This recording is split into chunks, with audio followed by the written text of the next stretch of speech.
Welcome back to another episode of the Power Hour. The final season continues, and back for his second appearance on this show is the Reaper, Nate Grimm. And Grimm, welcome back all the way from China. How are things out there this morning? Looks kind of bright where you are. Yeah, so currently I'm in Guangzhou, China. It's the city that's right next to Hong Kong. It's on the border of Hong Kong and mainland China. And yeah, it's in the south of China and it's beautiful out here. So just Not so beautiful here. Not so beautiful. not We're battening down the hatches for what could have meant it could be the polar apocalypse where we get 12 inches of nice. snow, or it could be 1 inch and everybody is just freaking stupid. I see. Yeah, no, I do miss seasons though, because out here it's mainly just summer and fucking autumn. So that's about it. Truth be told, Grim, you're not missing a damn thing. Winter and snow is highly overrated. If you'd like some, we can have it shipped in for you. You don't want to be in Mhm. that shit. It's not any better than you remember it. I will tell you that 100%. Yeah, Yeah, there maybe Brienne's that's got your local forecast right now. oh shit. 25 degrees out there, cloudy. We've got some precipitation coming in. Anyway, we could do the I weather could all. barely even read it anymore because everything's in the metric system. So now I'm like, what the fuck is Fahrenheit? It's a whole new world over here, and it's not Yeah. getting better over here. I'll be honest with you. You might be at the best time to be in China because it is a shit show over here. You can't believe what's going on in this country. It's I absolutely amazing mean, every day. I mean, I can believe it, but I'm still watching from a distance, you know? Just keep your distance, man. We're about to go supernova. One day, America's just going to go poof. Right now, we are Yeah. the most divided country, and you know what divided us? Kendrick Lamar. Kendrick Lamar, Yeah, 15 that's a bit. divided the country. All of a sudden, it's the old white folks against everybody else. I don't know what happened. Right? Right, Red? Kendrick Lamar. Is it true? Either Come you on. love it or you hated it. That's right. We sat and watched the Super Bowl halftime show. It's not he's not my favorite artist ever. I certainly enjoyed it more when Dr. Dre and Snoop did it a few years ago, but I thought it was a Yeah. interesting performance. They were sending very strong visual messages to the world. So I thought that was Mhm. pretty cool. It was very, very interesting to watch what they were saying and how they were saying it. So I had no Yeah. problem. Anti diss Drake multiple times, so that's always good as well. You can't put a price tag on that kind of business. And then he had that shit-eating grin at the camera, which is like, yeah, Drake just lost forever. There's no way he's coming back from that. Drake ain't doing the Yeah. Super Bowl next year, I'm pretty sure, but that might, yeah, you never know. You never know. So in your in China, you've got Mm. the wrestling company, and Yeah. things are going very well. We see that you are holding gold. Uh, Talk to us a little bit about what's going on over there, and what Um, it's doing. Actually, I was holding gold, but Who screwed you? Who took that belt that away from our Reaper? that's actually what happened, to be honest. No, so for example, there are a few different companies out here in China. Um, there's two companies in Shanghai. One of them is called MKW, Middle Kingdom Wrestling, and another one is a fairly new company called Infin Wrestling. And where I'm at in Guangzhou, there's like a few more indie feds that are just getting started, and there's the main fed called KOPW, which that's my main um, company, so to speak, right? So I was the CWE champion, which is stands for the Chinese Wrestling Entertainment Champion. That was the first championship ever established in China, which was in, I want to say, 2015.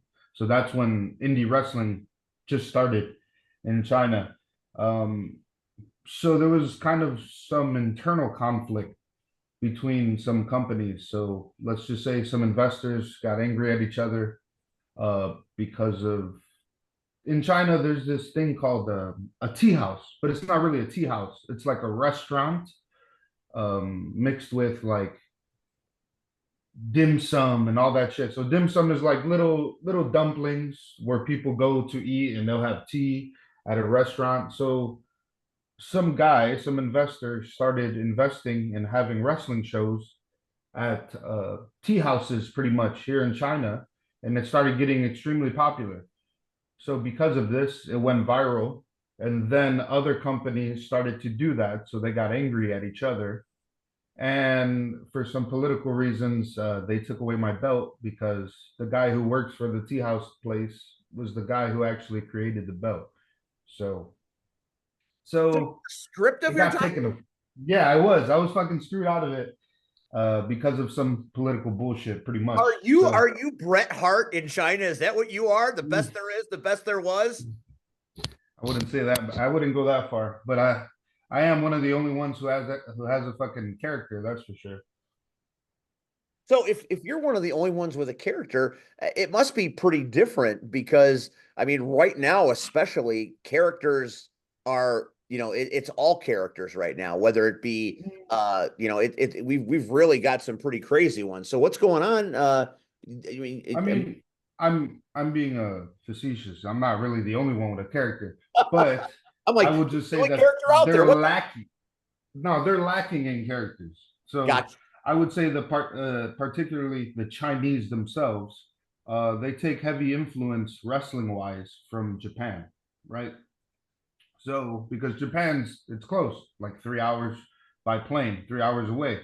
So they grew up watching a lot of New Japan stuff and Antonio Inoki and WWE has been there, but probably only they've only even been aware of it for probably like 15 years or so, 15 to 20 years at the most, but they didn't really have access to all of the wrestling growing up because of the heavy censorship. But then now it started to get popular, and then they were able to have access for years to, New Japan Pro Wrestling, Noah, All Japan Pro Wrestling, these feds. So they take influence from that mixed with a bit of like their own influence, like kung fu and this kind of shit. So you've got a show that's coming up. Talk to us Yeah. about what's happening. What's your character now that you've been stripped of your title? What are Mhm. you looking to do? What's on the horizon for you? Um, so obviously I'm gonna incorporate that within the story. So let me just touch base a little bit about the new company. Sure. So the new company is called GWF Global Wrestling Frontier. Last time I was on here, I think I'm pretty sure you guys remember I was trying to get a Rion on board, or I was trying to get different people to try to come together to try to make this thing happen. Right. Right? Yeah. Yeah. You were just starting your efforts the last time we Mhm. saw you, which was last year, I believe. So yeah. So within that time, I've been able to network a bit out here, right? And so me and another wrestler, his name is Connor, the Mad Dog Connor. He's a Irish wrestler. He's from Ireland. So me and him were able to get together and just spitball ideas. Um, and then we started, talking more and more, and it started to get more and more serious. And then I decided, well, not really me, but I just was had another friend who he's a fan. He's a wrestling fan, right? So I can have him come in there because he has experience with acting. He has experience with writing. So I thought about bringing him in as one of the creative guys. So then we just started a trifecta pretty much about how to make it happen. And Connor, so we all have like our distinctive roles pretty much within the company. So Connor, he works with some of the investors. He's the financier pretty much. He has his own bar. He has his own bar already out here. He has connections. He was able to book the venue. Uh, he's the one putting in all the money because out here to start an indie fed is not really feasible unless you have quite a bit of cash on you. So especially as foreigners in China, you gotta do your due diligence when it comes to you know, money under the table, let's just say. Oh, got to grease the wheels, as they say. Yeah, exactly. Red, no, So Red doesn't know anything about greasing wheels, do you, Red? Red's based a whole career on greasing wheels. no, just because they don't want to take risks sometimes when it comes to foreigners. We're an unknown entity still to them a little bit. So they, in order to cover their bases, sometimes it's ingrained within the culture. Let's not get into like cultural things about it, but that's pretty much all I want to say about that. But so personally, I came up with the concept. So the IP itself is pretty near and dear to me. So it's GWF Global Wrestling Frontier, and the concept of it is to have wrestlers from different nationalities from all over the globe, pretty much, have a platform to perform, right, or to have to wrestle. And with me and Kirby, we're head of creative as well. So we already have the first three shows pretty much booked and storylines throughout. So we that's just how it started. So we have top talent from China, or who we feel are the top talent from China. And actually, there's this one kid who's maybe like 25 years old. His name is Junjie. He he wrestled in a company called OWE, who also shut down because of corruption. But they were there for a while. They were actually on Chinese TV. They mixed kung fu with with wrestling, and their head trainer was a wrestler named Sima from Japan. And Sima, he had ties to AEW. They had a crossover AEW show when AEW first started, right? So this guy Junja is like fucking top of the line. He's like a prodigy. He reminds me of like a young Liu Kang, like actually. Like Oh, he wow. has that. It's a Yeah, he bold has statement that. right there. Yeah, he has that vibe about him, and he also he wrestles in Japan. So he's actually out there with a company called Gleet. So he's one of our main players, at least domestically.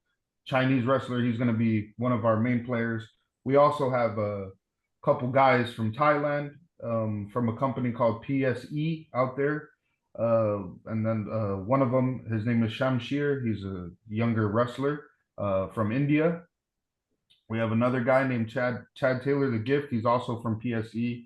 We have his name is Big Sam. He's pretty much been wrestling in China for years already. He's from England. We have Connor, who's from Ireland. Obviously, I'm from the US. We have another guy, my opponent for the first show on March 7th. He's from Atlanta. His name is Uncle Money. Yeah, he's also a character. Let's just say that. But yeah, and then so this is the concept. The concept of it is to just have an international wrestling brand, especially in China where it's primarily China centric, right? So because of that, it's not, you have to really work hard in China to get a spot, primarily because of their being a homogenous society. Let me say it in an indirect way. That's it. You're skirting it well. Yeah. Very nicely done. Yeah. Okay. So yeah, so now because we're doing this, we're going to make a few enemies because they don't like that. So, but it's all good. That's I mean, that's what I did in wrestling back home, and that's what I'm doing here. So It's pretty cool that you have, all the nationalities coming into a place called global. We've had plenty of promotions around these parts with global in the name, and it's just a name. It looks like there's more global going on in your name than in anyone I've ever heard of, which is pretty cool. What made you decide to get with this guy with the connections and get with creative? Were you unsatisfied with what you were doing there, and you just like, you know what, I think there's more potential and there's more opportunity if they looked at it a different way? um, not really. It's so when I talked to you guys, it was about a little over a year now. Right. But when I in March, I think, or maybe in June, it would be 2 years again where I started up wrestling after taking a 6-year break, right? So Uh, I came to China and then I started a family. I had my job, right? And then I started wrestling again once I got to the city, once I got to Guangzhou, because you know it's still developing, right? So there's not many places within China that have wrestling going on. So because of that, um, I started wrestling again, and it took me a few matches to get in the swing of things, and then I started realizing like, oh, maybe I think I might be better now that I took that long break coming back than I was back then, and better in a different way. When I was younger, obviously, I mean, I'm 34 now, so when I was younger, I was obviously more athletic, and I mean, not athletic, but you know, more spry, young and spry, energetic, willing to do the Dolph Ziggler thing where I'm fucking getting thrown around and flopping around like a fish. So I was just more enthusiastic. But as I grew older, I just watched wrestling, and I really tried to. I mean, Rion's one of my trainers. I tried to take some of the things he said about that, about more about psychology and why you're doing a certain thing. So I just started wrestling again, and for some reason, I mean, I maybe my third match back, I won the championship, and then I was a champion, beating one of the guys actually who will be a part of our company as well. His name is his English name is King of Man, but his wrestling name is Chen Wenbing. He's actually like some influencer in China, but he's primarily like kung fu. He's a kung fu guy, but he wrestles also pretty fucking great, strong style. But he can wrestle any style pretty much. I remember you Um, talking about King of Man last time you were on this. yeah, no, That was really he's cool. phenomenal. He's phenomenal as well. Actually, our first main event will be Junja versus King of Man. We're having a tournament. So we're not crowning the champion yet, but there will be a tournament for the GWE Heavyweight Championship, and I'm in the opening match against Uncle Money. Main event will be King of Man versus Junja. This is the first round of the tournament. But back to your point, um, I just felt unsatisfied and I didn't know why, right? I had no idea why I felt unsatisfied. But I just wanted to work for myself. That's pretty much the main reason as to why. And I also have a passion for crafting storylines and characters. And that's one area that's severely lacking in the market, in the Chinese market. So I thought I can help with that. So why not? If I feel like they're not doing as good of a job as I think can be done, then I should just, you know, stop bitching about it and do something about it. So you took what you had laid down, getting there, establishing yourself in that country, getting back in the wrestling world, and now you're moving forward with your own company, which is outstanding. Red, you smiled when he talked about character development and writing. What was on your mind when you were listening to Grimm talk about that? Shit, it's lacking here. I mean, Yeah, shit, is it? ain't. Knew you were going to say that. I mean, you know, I mean, dude, if more people would develop their character, they'll be way better off. But everybody just, I just want to get in the ring and I want to do spot, spot, spot, spot, spot, spot, spot. And it's like, shit. But I heard, and Rion hasn't been the only one, but I have heard Rion say this to people. And I've heard other people say they know what they're talking about. Who are you? Who are you? I need you to describe your character in less than 1 minute. Go. And they stand there, I'm a wrestler. And never mind, you're dead is right there. And it's like, so you can put all the money in gear and you know bullshit, but if you don't know who your character is, you know, Yeah. first of all, um you can never get to a point where you realize either what I'm doing is stale or I need to reinvent and change up. you're just gonna stay the same person. You have to know who your character is. So I applaud you, for realizing, and just know you're not alone. Here in the States, we suck too. I mean, yeah, it's just it's tough when we're at a show, and again, I'm not trying to say actually in some regards we're worse technical wrestlers like the foreigners. I'm talking about the English guy, the Irish guy. We're worse technical wrestlers in some regards than some of these guys out here. But when we're at a show and you see the same fucking match over and over again, and that's what's happening out here. It reminds me kind of like what's happening with AEW, where you just get a 15-minute match, and the only difference out here is like, oh, Chinese guy number one, Chinese guy number two with kung fu pants, Chinese guy number three who comes out with a shirt and takes it off. That's literally the differences in their character. So, so they're just yeah, it doesn't make fucking sense, right? So, and that's the thing. Like, I'll have a 10-minute match with some dude where we're barely doing anything, but it gets over more than what they're doing because they're all doing that same shit. You're doing flips, you're doing kung fu kicks, you're kicking out, or you're hitting each other with chairs. Like, sure, when it calls for it, we can have a hardcore match. But if it doesn't call for it, why the fuck are we gonna have a hardcore match? So this is it's hard, at least over here. I mean, in the States, it's hard too. I'm sure for different reasons because the way younger wrestlers are being brought up, and even me for myself, I'm 34, but when I was getting brought up, I can just remember veterans telling us certain things, and there's some veterans that I would take their advice. Like, wow, I tried to take their advice most of the time, but in the back of your mind, you're young. You're like, nah, that's just the old way of thinking about it. That's bullshit. But once I started getting older, I was like, okay, I understand what they were trying to say.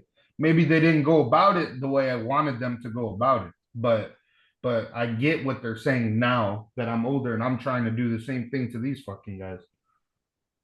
Yeah, I think the older you get and the longer you're in this business, your perception and perspective change significantly. Just the way Yeah. you look at it, the way you think about stories, the way you think about character, the way you react to the crowds. When you're young, you're in that moment and you want to get all your shit in, as they say. The Yeah. older you get, you slow down a little bit. So you want to work smarter, not harder, and go after fan reaction. So, I find that some of the most interesting matches I see are by the older wrestlers that aren't really doing a lot of stuff, but they are telling a story and they're interacting with the crowd. And I think the crowd has a lot more fun with that. We have some really great wrestlers in the state that are so technically gifted and so physically impressive that it's astonishing at some points. But Yeah. then you get to these shows and the most unlikely person that has less wrestling skill than the big stars gets over bigger, not necessarily because of his wrestling skill, but because of the character he plays and the way he Yeah. plays it, and the way he is perceived. We had a really great example of this Saturday night in Joliet with the wrestler known as Turtle. You might remember him as referee. Ah, fuck Nubby. Fuck Nubby. Hey, I'll tell you right now. Don't say fuck Nubby till you watch Rocket Pro Wrestling. You have never seen a human more over with 500 people in a room than fucking Nubby, man. I can't explain Good, it. good. I can't explain it. I can't justify it. But when he and Sean Danger were the surprise tag team, Oh my, yeah. that place fucking went absolutely batshit. And we're on Wow. going, what is happening right now? Yeah, And the underdogs, eh? it's the power of the turtle. Their tag team name is actually Beer and Pizza. Pizza and beer. And beer, sorry, whatever. I mean, you say tomato, I say grapes. But the point Okay. is, they're not going to dazzle you with all sorts of aerial maneuvers. Yeah, yeah. they get in there and they do the little shit and the crazy stuff that they do, it resonates with that crowd, man, like no other. No, yeah, I mean, I would. Yeah, I'm joking, but yeah, that'd be good for him, man. I know he was training a bit when I was training in PCW, so he was more of a ref, obviously back then.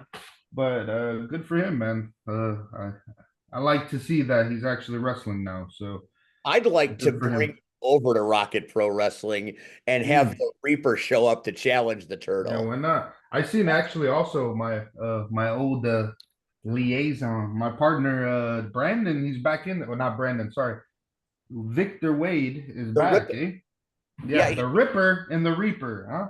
the Ripper and the Reaper. Like I said, we never got to run the story of the Dominion properly, and I, Mm. I think it's a story that could be done again, maybe even better. But that means getting you back to the States and getting you in one of these promotions and getting you I back. mean, Are you going to be in China forever, or um, what's your I future?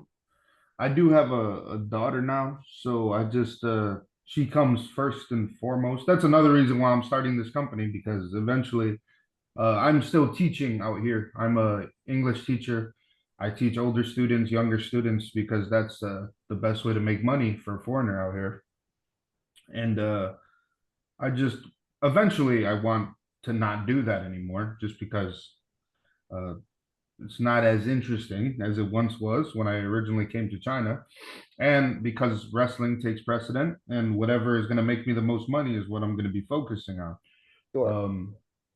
But also the education system back home, um, it's shit. Let's be honest. I'm talking lower education. I'm not talking about higher education, right? So when it comes to primary, well, out here they call it primary school, but nice, Rihanna, nice. But they call it, There you go. yeah, it's The my apple of daughter. your eye making an appearance on the Power Hour. um, just the early education is it's a bit lacking in the States. So I do think it would be a decent place to raise her would be and just to have her come up and learn at least grammar school in China. But there are some good schools I know of back in the States, and I just want to establish GWF first, and then maybe expand a bit before I think about going to the States. And also, my wife is in the process of getting her papers, and we don't know how long that will take, especially now because Trump's back in there. So we'll see exactly how long it will take, eh? I have to give you some advice. We don't mention that five-letter word on this show, Oh, or sorry. Cactus Rack will kill you. No. By the way, Cactus Rack has joined the show. Hello, Cactus. Cactus Rack. She might have us muted right now, but she's No, here. yeah, no, I'm here. It's Squirrel Girl right now, I'm sorry, actually. Squirrel Squirrel Girl. Girl. That's my Yeah, fault. going into the first bout of the season, I'm Squirrel Girl. Squirrel Girl. But he just What's mentioned up? that five-letter word that you don't like so much. Yeah, it's Oh, okay. sorry about that. That's okay. I'm giving you a What? pass. You're not praising him or anything, No, so exactly. Yeah, that's what I was about to say. Quite the contrary I actor. wasn't saying it. Yeah, I wasn't saying it yeah. anything He was just positive. saying in terms of you're always Yeah. trying to stir shit up, Steve. That's all, that's my job. Make things interesting, stir that pot a little bit. So with the new promotion and the new show coming, and of course Rion goes and gets that's not going to inflame it. Yeah, way to throw gasoline on the fire, Rion. I appreciate that. Mr. President, we're not interviewing tonight. Yeah, Mr. Felon.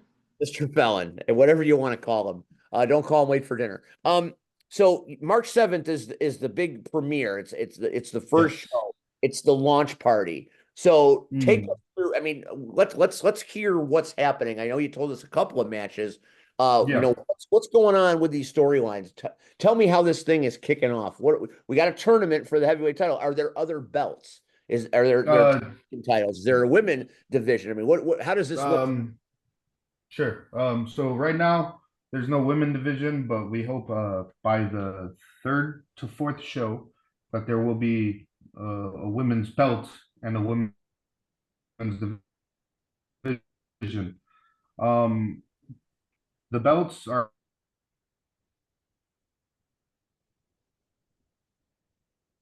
I think Trump has blocked our signal with Grimm. We'll get him back in a minute. This is all Trump's fault. Way to go, Rion. You put his picture up, and Elon Musk fucked us. oh Oh, no, you're back. okay, you You're good now? back. You I good thought now? Trump interfered, so I'm sorry about that. Yeah, no, they Would you intercepted the like call me to anyway. leave, Steve? Yep. Would you like me to leave if I'm the problem? No, you're not the problem. I was just joking about Trump. We Fair couldn't enough. do this without you, Rion.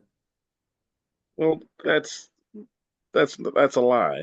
That's not a We've lie. very much been doing it without me, so it's okay. Right now, Grimm is frozen solid because Elon Musk is messing with X, and he told Trump that we're talking about him. So we'll I'm sure Grimm will pop back in a minute. Um, when he comes back, I want to talk to him about. Is it okay now, or is it still unstable? I can hear you. You're just frozen with one of the greatest smiles. Now you're back. Now I can see you. You had the greatest smile in Okay. history down there in freeze frame. Can you hear us?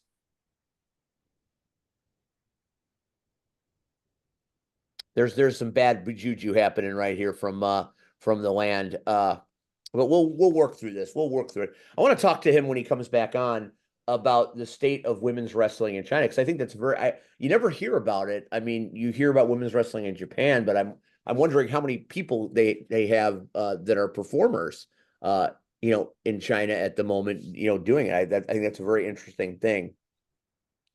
So Cactus, now that we've got a moment, how are you?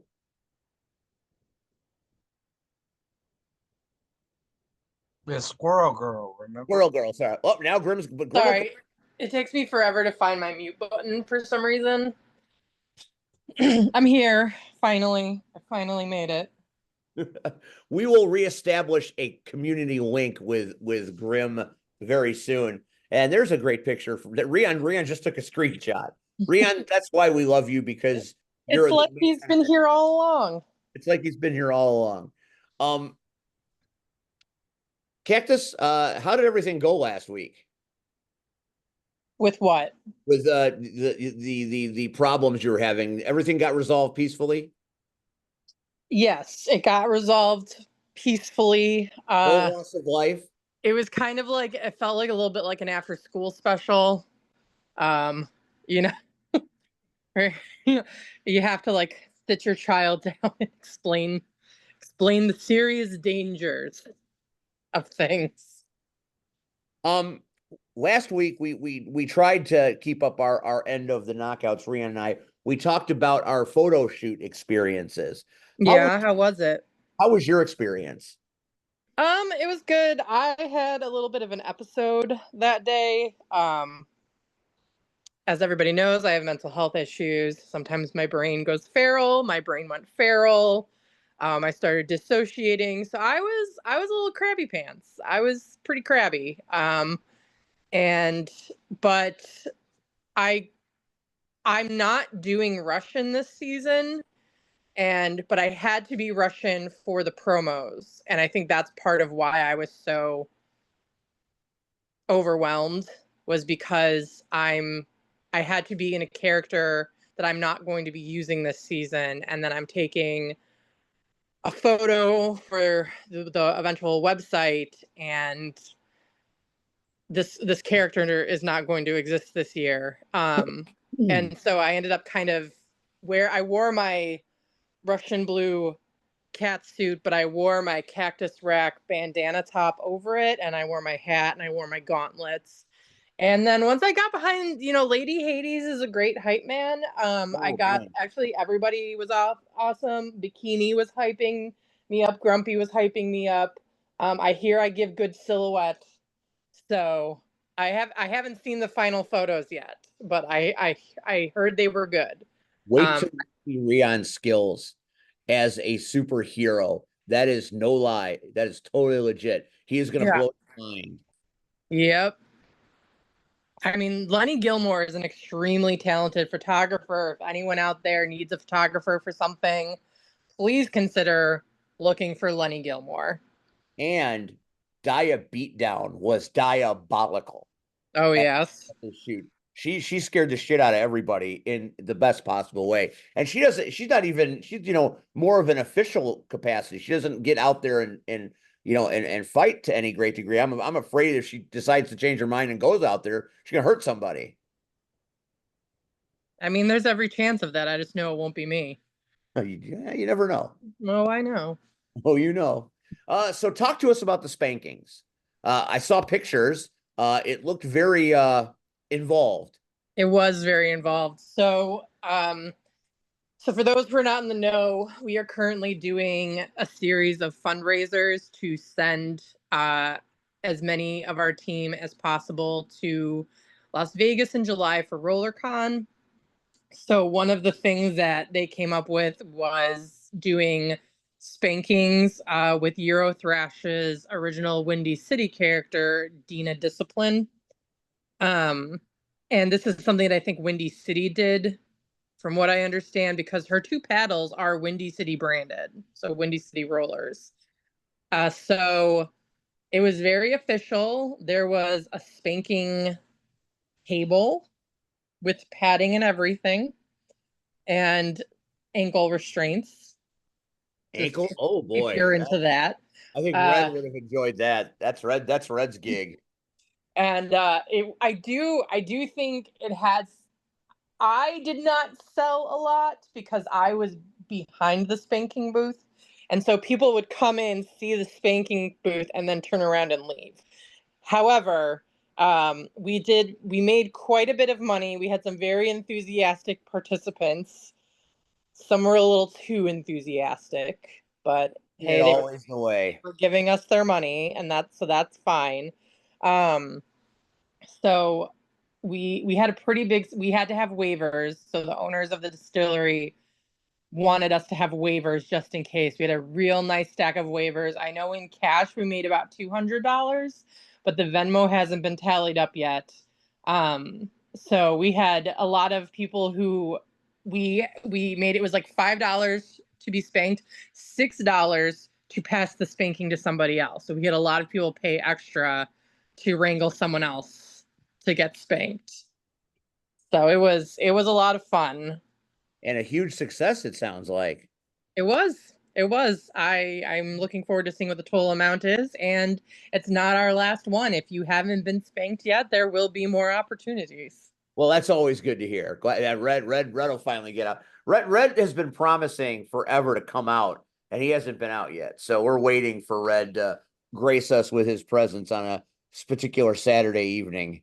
Yeah, one of these days. That's what they all say when they blow you off. But wait, we won't talk about Iron Man like that. Don't hate Steve. He ain't got nothing to say. He ain't got nothing. He just took over a wrestling company. He got nothing to say. Don't hate Steve. Why are you such a hater? God. We'll get back to that. So when's the next fundraiser? Isn't there a some kind of marketplace thing that I see on Discord that's supposed to be some sort of fundraiser? Right? That was the market. Oh, that was the market. That was the market.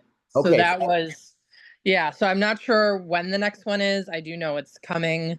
When we have the official details, you all will be the first to know. Yeah, Discord is very confusing. I have a difficult time keeping up with it. I'm not going to lie. Yeah, so do I. I've muted a lot of threads because I got so tired of my phone going off so often. Rion is the master of Discord. He knows everything and is everywhere. He's like omnipotent when it comes to stuff like that. He knows it all.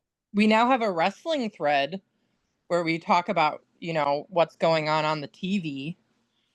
Oh, really? Well, I'll have to look. Yeah, you'll have to find it. I'll have to find that. That's pretty cool. I was hoping that I could recruit some of the knockouts in May to help me out of a possible jam. So we'll talk about that. Do tell me more. Well, I'll tell you more off screen, but Okay. I might need the services of my family because there's a long road ahead. Let's just say that. Steve, does this have anything to do with the idea that I spoke of previously? Yes. God damn it. All right, have fun with that then. Well, it was such a great idea. I mean, I figured let's implement it as soon as possible. But like I said, Have you talked with anyone? I have not yet, but I plan on it. Then I don't need to do anything. Well, I'm going to talk to you about it. Of course you are. Of course Have I fun with am. that. I need the liaison's help. I'm not smart. But No, that's you don't. No, you don't. If you're you never already got an idea of what you want to do with this thing that I talked about, then by all means, go ahead and do the thing. I well, just like haven't I said, spoken to anyone about it because of the idea that it may not go through. Because I know how everything works as far as the wrestling business. we're gonna see what can be done. Hopefully something fun. We have the bout. It's coming up February 22nd. Originally, I was not going to make it, but some things have changed, so I get to be there for the opening bout of the year. Yay! So I'm very excited to get back out there, and I have family coming to the roller derby. Oh, who's So, coming? my wife is coming to see roller. Yay! My nephew is coming to see roller derby. Potentially my son and maybe his girlfriend. I don't know. That might happen. We'll see. So we've got a lot of interest in what's going on. It's going to be the start of a really great year. I get to participate a lot more this year than I was able to last year. So I'm looking forward to that. And it looks like we might have Grimm back. So we'll table what we're talking about now and get back to that later and get back Alrighty. if he is able to get on. I think for a moment there I had him. I thought I saw him. It's like a ghost. It's looking good. Hey, he's back. Okay. Welcome All back. right. So Yeah, you're still frozen, but we We're had VPN issues. It's all good. well, we're talking many thousands of miles apart. I was thinking while you were frozen about women's wrestling in China. Is it a big thing? Is it small? Is it up and coming? How is it over there? It's the cat's pajamas here. It's it's small. It's small. But some of the bigger companies they'll bring in Japanese girls from like the Joshi promotions in Japan to wrestle usually. And those Chinese girls who actually do wrestle become like massive with the audience because there's so few. So it doesn't really matter how good they are, but if they're in their eyes mildly attractive and they're just getting in the ring, then these guys go insane. I mean, it's a totally different thing. It's a Yeah. and that's how it kind of started back in the day. There was a boom of women's wrestling where it was no longer lingerie matches and mud wrestling. It No, grew. it's very much at the stage of pretty woman in ring. It's still in that attitude era kind of vibe to it over here at least because it's still they just can't see women doing wrestling that much, you know? Yeah, over here now it's they're on the main event and they're Mhm. carrying the cards in some cases. We've watched it time and time again. And it's impressive. It really is, and it just goes to show you that put your mind to it. Anybody can do it if you have the determination and you train and you work hard. Male or Yeah. female, uh, you know, LBGQT. I mean, that's a very strong up and coming thing here in the States. Is we have a very robust LBGQT community in the wrestling industry, and there's some outstanding superstars too. So it's they get their pops that they get when they fight are amazing. So finally the world is embracing some things that maybe they hadn't embraced in the past. Yeah. But let's get back to March 7th. So it's the dawn of a new era. You've got the start of this tournament. And how long is this tournament going to take? Is this going to take the first three shows? Is that the overlying story for the Yes. first couple of shows? Exactly. First three shows. So the champion will be crowned on the third show. Both champions. So the tag team champion, we're going to call it the global heavyweight champ.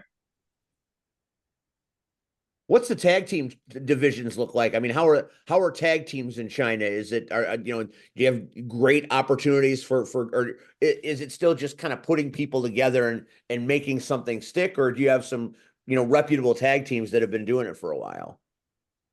Um, some of it is putting together guys and then seeing if they gel well. But we do have a few good tag teams. There was one of the guys, I would like them to come wrestle at GWF, but they're really close to the boss at the other company, so they're a little bit loyal. They don't want to rock the boat. But there was a team, his name is CPW or Chang Peng Wei, and another guy we call him FJL, but his name is Feng Jialong. And then those guys used to be a tag team, and they're actually really good. We have another guy, Chung Da. He's in a tag team with another. He has like a dancing gimmick. Like, so his gimmick, he's one of the guys who has a good character, and he goes viral. He's like over here where they call it doying, but like a TikTok influencer. So he'll go out there and bring his guy, and they'll do like their little dance routine. So him and his partner, like some uh, dancing duo, pretty much. I mean, that's cool. So there are a few different tag teams. When are we going to get the Ripper and the Reaper out there? Because that would be you guys are championship material, man. You get the band back together. You guys could go on a historic run, take those titles and travel. Yeah, that just has to do with actually because we are flying some guys out. So another tag team we got are Lucifer and Sky, and these are wrestlers from NTW, which is a promotion in Taiwan. So those guys, we're flying them out from Taiwan. We're flying out the Thailand guys. But yeah, it's up to Brandon, right? It's up to Victor. But maybe they'll have to wait down the line because a flight from the States is quite a bit. Yeah, we have to cover the ticket. So right, so you got to wait till you get some more of that successful cash when you guys are on TV. Is that something you'd like to do? Would you like to bring the new promotion to television in China? How would that be received? Well, I'm actually in contact right now with not really television, but with a representative of Bilibili. So Bilibili is like the Chinese YouTube. So I'm talking to somebody from Bilibili in order to try to get it streamed. So if we can do that, because they have the production equipment, they have everything you would need.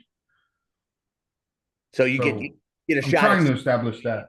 You get a lot of eyes on you. Yes, because they have a very wide audience. And actually, for the last show that I was a part of, I was in a hardcore match.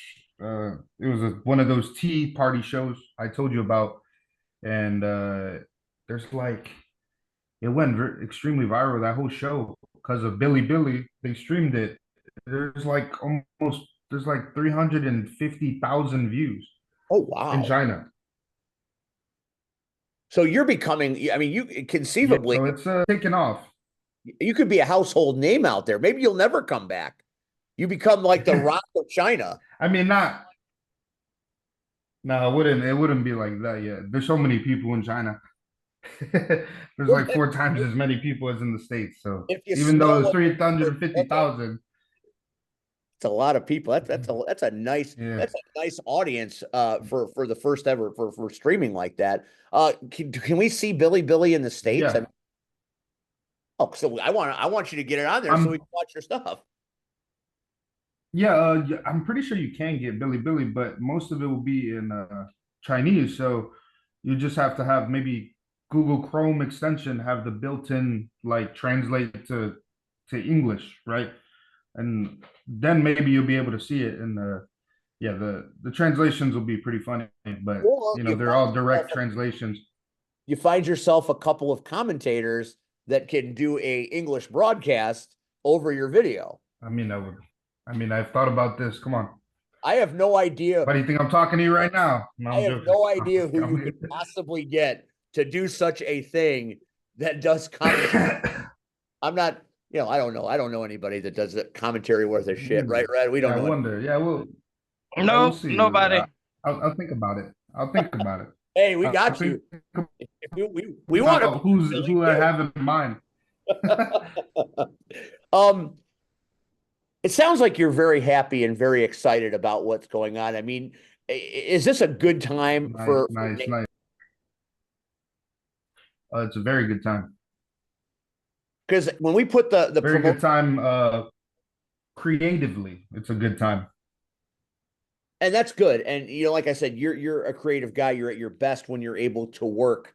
A lot of your family, when we put the post up there that we were having on your show, having you coming on the show, we had a lot of people, some family members. That's my brother. The interest. I mean, it would be great to have the people here that know and love you get a chance to see your passion project and what you're doing. So, man, I hope we can get this done and get your promotion so we can see it here in the States. I mean, in the States, they love wrestling from all over the world. So, I mean, I imagine you will give us something that people will want to see. Yeah, and I mean, I just think a lot of the younger talent here, the younger talent who I think are uh, head and shoulders above a lot of guys I've seen wrestle, just from a like technical standpoint, and being like, holy fuck, like this guy, if he just had the platform in order to even get any kind of exposure, they'd probably be picked up by fucking a top fed back home. So just to give those guys the opportunity as well. And I also think that if we're ever able to even have a show in the States or, collab in some way, I do think a lot of the indie guys back home will be like, what the fuck? This is kind of crazy that this kind of talent is in China. Is that something you might be interested in doing, is bringing the promotion over here to the States to partner with some fed somewhere? I mean, yes, I'm always looking to, because the name of the company is Global Wrestling Frontier. So I have my own vision for what I want long term. It might seem ambitious, but yeah, long term, I kind of want, uh, let's just say, like feeder systems and or branches in different areas. I just want to recruit whoever the best talent is in that place. So, for example, if we have a wrestler from India, Shamshir, uh, cost wise in the future, it will cost a lot less to have a training center in India than it would in China. So I'm looking at it from that perspective, like get young guys as soon, because there's a lot of Indians who love wrestling as well. So get them training, but that's the point. We need to establish our system here in Guangzhou before we're able to expand in any way first. But we already have the the seeds are there, the planning is there, and the mechanisms for how it's going to work is already there. We just have to now put it into action. It's so much further ahead was the last time we spoke, because this was your vision back then, and it's now just less than a month away from finding its first show. And I mean, that's a hell of a distance to come in a short time. You have to be extremely proud. Yeah, I'm quite proud. Mostly based on me networking, because without these guys it would have never happened, right? Without having, and the good thing about it is that the guy I have backing me is not a money mark. He's a wrestler as well. So he's just a wrestler with money who's into business. So that makes it good as well, because he allows me to run the creative while he takes care of the finances and shit like this, right? He just like anything creative, you do that. We'll just get together and I'll tell you what's happening here and here. So pretty much I trust him when it comes to that aspect of the company, and he trusts me fully when it comes to creative. So we have that dynamic going. I mean, that's a nice partnership to have. Somebody that has the business acumen, someone has the creative acumen. goes together and it can go far. I mean, that's usually how the best start. What's the end game here? What are you hoping you can achieve over the next 5 years with this thing? Are you hoping that it goes to great heights and then goes around? What's your end game here? I mean, at least because I have usually in my mind, I have the short term, the middle term, and then the long term. So for the short term, you make the company, you're successful. We're able to start a training center ASAP. Get the guy from Japan. He trains.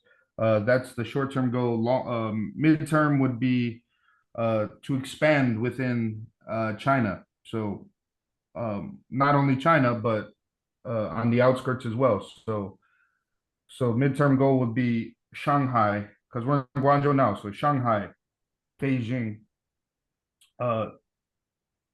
Taiwan, Thailand, Singapore. This will be midterm. I'm talking about within 2 to 3 years. And then 5 to 10 years, obviously, would us be the biggest promotion and on this side of the globe. I mean, that's my ambition speaking, but yeah, of course, that's what I want. Don't know if it would happen, but if we have a successful promotion, that's all that matters. But I mean, that's where my mind is at all the time, right?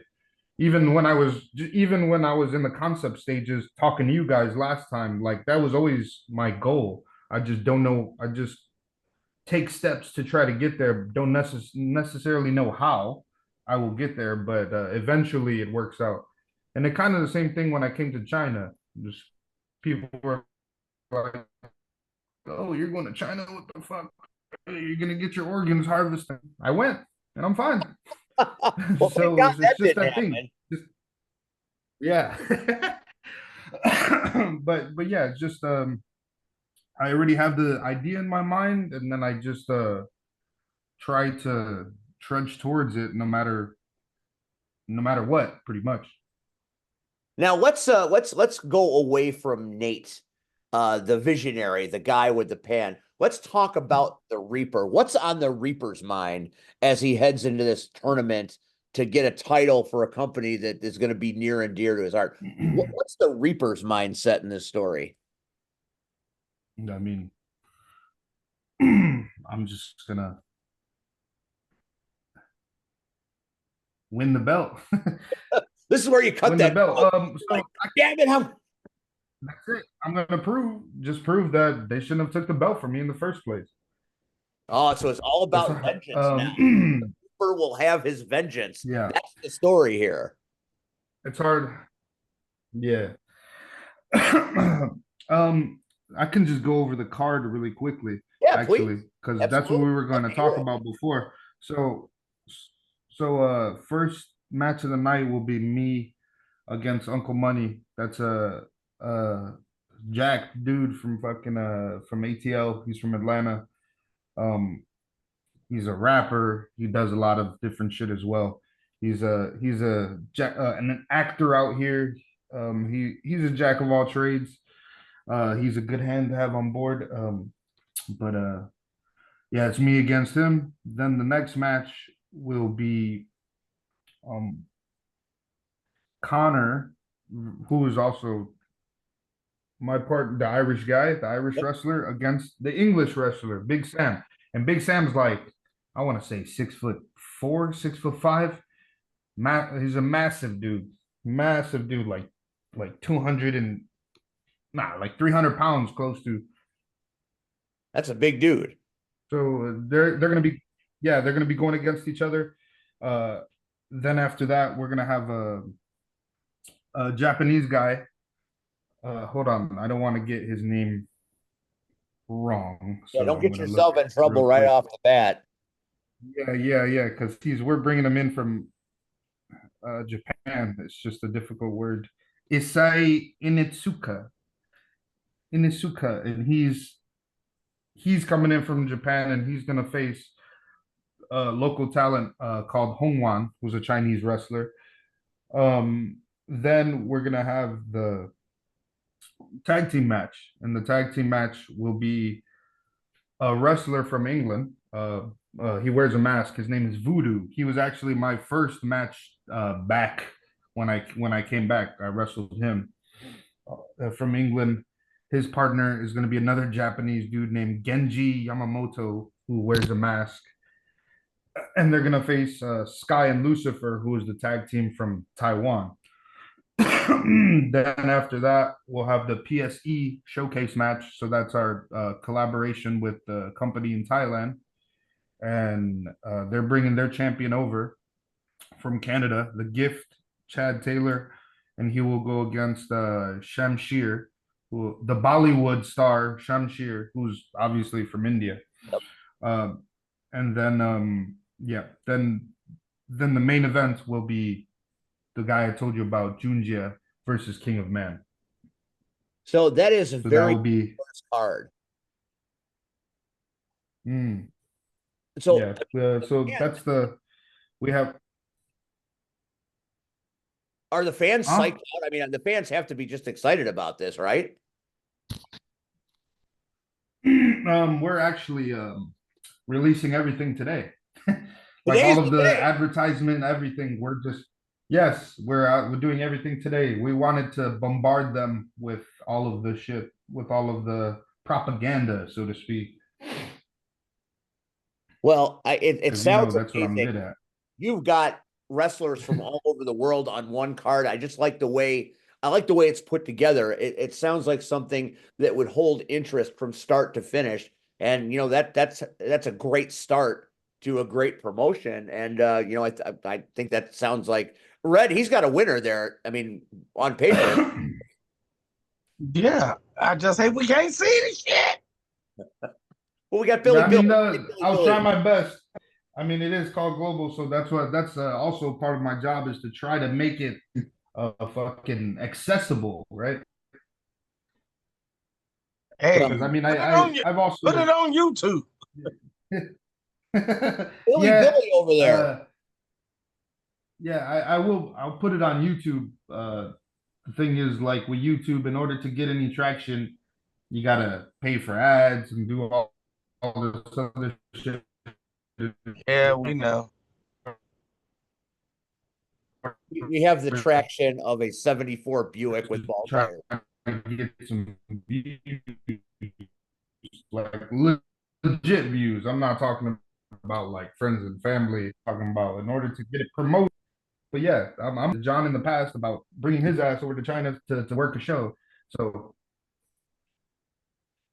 Big why things. not? They would love that shit over here. Whew. Well, Grimm, it sounds great. I'm super. I'm excited to hear you excited because this is a lot of responsibility and you got a lot going. Plus, you got a family and a regular job, so I don't know where you find the time. You make me tired just talking to you. So we're so blessed to have you on here periodically, keeping us abreast of what's going on overseas. I hope it goes great. I would love to have you come back and do some shows out here, but I hope it gets so big over in China that you never have to come back. So I want you here, yet I want you to become huge so we can go over there and watch it. Yeah, or it's easier to go back. Well, there you got that too. If I have enough money, make it easier to go back. Eh? That's it. Red and I are going to catch a plane. We're going to come out there and help you with the English commentary. We're just going to come out there. We're going to knock on your door. Hey, we're here. I don't know how you guys would do on a 20-hour flight. Oh, okay. I got nothing but time. Steve probably wouldn't survive. I did a 18-hour flight to Korea, so. Oh, you'll be good. Yeah. You went to Korea, eh? What you do in Korea? Just visiting? No, I served over there. I was stationed there. Oh, okay. I see. Nice. Red is well, Red. Thank Red you has, for your service. My brother's also was in the service as well, so he was in the army. Me for too. 12 years, my brother. Oh, okay. I didn't. Yeah, they can kiss my ass. I wasn't staying that long. No, yeah. He liked the benefits, I guess. Hey, as long as you get something out of it, right? And you defend the nation and all of those things. Yeah. Grimm, I want to get you back on in the near future, like as we get closer to episode number 3, so we can see how it's and get a report as to how it's transgressing. So can we get you back on and down the road? Of course. Yeah, anytime we have I'll let you know in advance, and just keep your phone on because I might need you for some other gig sooner or later. You let us know. We're at your disposal. Thanks so much for taking time out of your morning. We know you've got things to do, and we appreciate you spending Yeah. time with us on the Power Hour. Thank you so much, my man. All right, no problem. Thank you. Thank you guys. See Appreciate you, it. Red. Nice to There meet you, goes the bro. Reaper. He's going to take All right. China by force. All right. See you guys. Be All good, right. man. Bye, Thank Jen. you. Bye bye. All right, that is the Reaper, Nate Grimm. Always good to see him. We're calling from China, so the reception isn't always going to be great. But I thought that sounded like a fucking awesome show. It was very well organized, I thought. Well, it looks like he's put together to succeed. So, it's not here, where I got a ring. I got my income tax check. Oh, here Yeah. we go. Here we go. Red, you and I are going to have to do some English commentary at some point. We'll have to come over to the house. We'll have to get behind the mics and cut it up for them. She. That would be hilarious. As long as you can say everybody's name, because I will butcher the fuck out of somebody's name. Well, you know the wrestling. I'll get the names right. I'll have to have some kind of functional job there, I guess. Yeah, I mean, I know the American terms. How shit they start pulling out some shit we ain't never seen. So how's the popcorn, Steve? Is it good? All right, I appreciate it. want some of that dim sum is what I want. I want to go to I've, one of those tea rooms and see wrestling at a tea room. That's pretty awesome. I've had them some, I bet you and, have. and that some. You got like 60 kids from it, right? Hey, whatever works. Whatever works. All right, that's Grimm. March 7th. I love the fact that he dropped Rion as his trainer.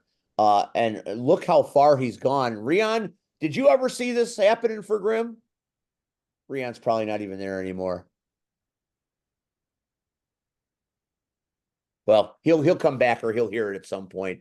You know what? I think that's cool. What about IPW and Global getting together and doing an international situation? How cool would that be? Who would you send? The VFW will never be the same. I'm I having issues with this phone. I'm sorry that I didn't answer right away. No, that's Which one okay. do you That's want me okay. to answer? Which question do you want me to answer first? Whichever order you want, sir. Okay, please repeat them because I Okay, think you so said something about IPW, and then you said something about trainer. well, Please Grimm go ahead. Grimm dropped you as one of his trainers, and he's Uh-huh. come a long way since then. Did you ever expect this kind of drive and success from Grimm when you trained him? Considering the history that he had previously, and especially how people at PCW were pissed off at him initially, not at all. I'm already said that I'm proud of what he's done. Prior to this, just the fact that he was able to get everything in order in China as far as finding out what he wanted to do in life, just that in general made me proud. Him doing the wrestling thing, that's a bonus. Couldn't agree with you more. And what about IPW partnering up with his promotion, making it international? What do you think about that? Uh, as far as I know from last year, that was something that was part of the plan, so to speak. Something that we talked about as far as being liaisons for each other's companies. But as far as the IPW front of things, we'll see.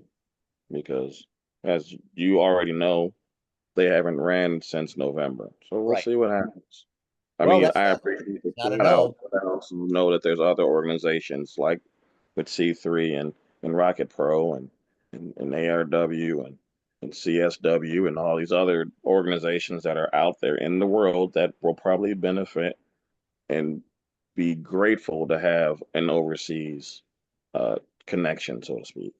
I mean, thank you as far as the IPW stuff, but there are a lot more established organizations that can go out and do that sort of thing. But there's just something about IPW that it just feels like an IPW thing. I don't know. Maybe it's just me. So we were talking while he was in Zoom hell about the knockouts, and we were talking about the upcoming bout. Cactus, it's gonna be it's the comic book crushers and the punk rock punishers. Is it blue purple or is it blue red? It is blue purple. So it's the crushers and the punishers, and Squirrel Girl takes center stage as part of the comic book crushers. Yes. Yes, that is correct. So it's a big match to start the year. Certainly 2024 certainly ended spectacularly. Give us the skinny on what you expect these four teams to do this year. I think this year is going to be maybe not a penultimate year for the knockouts, but I think what you're going to see over the next few months is going to be very different from previous seasons. I mean, in terms of athleticism, I think a lot of people are really putting their all into cross training and into just learning more, even if this is something they've been doing for a long time. We're also making some change. Sorry, my dog has decided that he needs to lie on top of me right now. Bear. Not necessary. Yeah. Stop. And apparently I also need a bath. Stop. And then there are change. Bear, for God's sakes. Hold on. Bear. We are experiencing not only technical difficulties from China, but technical difficulties from dogs from Crete. Yes, Bear is a very affectionate dog, and when he decides he wants to be affectionate, you can't stop him. You should see when he does this to my mother. No. So, there are going to be changes, and you may see some people that you've only seen ref so far out there. We are making a lot of changes to the officials. There's more of a concentrated effort to find more officials and train more officials. You're going to see a much broader expanse of people out there doing things. And you're going not only going to see, sorry, my dog is, you're killing me right now. I want you to know that. You're killing me, Smalls. He's like, I don't care. I love you. He's now, because I've sat up to get away from him, he's laid down on my back and is like pushing his weight into me so that I'm tipping forward. So we're going to see, a lot more people than previously. We have new benches courtesy of I can't remember if he goes by Wreck-It Ralph or Fix-It Ralph. I think it's Wreck-It Ralph, but I'm thinking Fix-It Ralph because he helped put together these benches. He does cash for us, so we have new benches. Wreck-It Ralph, you said? Yes, Wreck-It Okay. Ralph. Yes, thank you. So, which actually are now at the stadium. They are going to be, not the stadium, the auditorium. They are going to be stained later this week. So that is awesome. We have real sturdy benches that we don't have to worry about like gently floating down onto after a really hard jam when you just want to throw your body down. I heard we're getting not necessarily new fight refs, but a new characterization of fight refs. Rion? No, it's not Rion. But So tell us more about that. That's interesting. it's Is that a surprise? it's more of a surprise. I want to let you be surprised. Well, I certainly enjoy being surprised, and I am surprised very often. And we are looking to get to RollerCon this year, which will hopefully bring a breadth of knowledge, but also we're also hoping to do some of the classic rule set at RollerCon. And we have way more rec league bouts this year. We are going to have a rec league bout next month. We have one in May on May 4th, if that gives you any hints as to what it's going to be about. It's a Sunday bout. It's a Sunday bout. So we can stay on the date. And then we also are going to have, I think, another After Dark bout in June, which I'm not going to reveal the theme for that one yet. And then we're having another, I don't remember the theme for the one, but I don't want to give away the theme yet. I want people to be surprised by the themes, but there is going to be another Rec League bout in August, I believe. We remember the first After Dark bout. That I'm still scarred from that one. Yeah, you're going to be even more scarred from this one. I'll text what my name is in the chat. And then I think overall, the point I'm getting to is there's going to be so much roller derby this year, you're not going to know what to do with yourself. It's exciting, and the dates have lined up, so I'm not going to miss as many as I did last year. I haven't been at roller derby since October. Seems like a long time ago. Yeah, you've missed out. So I would urge you not to miss out this season, because I think it's going to be a lot of blink and you miss it moments. Yes, my child. Who's your new character? Right? My brain is fried. Who's your new character? Oh, yes. Hazel is debuting a new character. She is going to be Magic from the Marvel Comics. Oh, wow. So, pretty cool. Yes. The first Miners bout is not until April, though. So we've you got. You better not miss it, Steve. Did you hear that threat? You know what you should say? You better not miss it, Red. Yeah, Red. You better not miss it.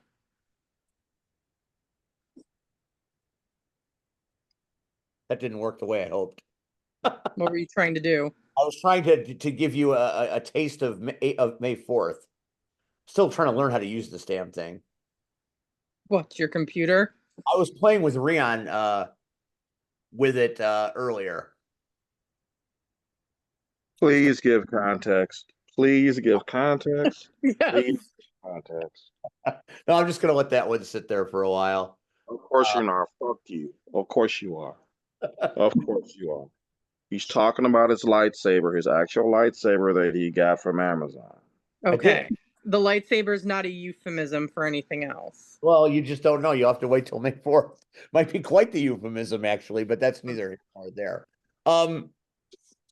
It's very exciting to know that the season's coming back, and I know a lot of people in Homewood on the various Facebook pages are talking about it. Someone was on there today saying, "Where can I put knockouts posters up?" And the community was like, "Oh, put it here, put it here, put it here." So it was pretty cool. Yeah, I need some ideas because Crete is, the people in the Crete neighborhood groups get so angry when you mention that this is a dying town, but we've had 3 businesses close in the last 2 weeks. Oh my. So the cafe that I go to every morning, where I always put up the posters, they've had some kind of family emergency and they're closed for the end of February. So I need some ideas of where to put up posters that they're going to be seen. They made some really good recommendations about various places. I know the Rock Shop would gladly put up anything you guys. Oh, I'm sure someone else will get to the Rock Shop before I do. Yeah.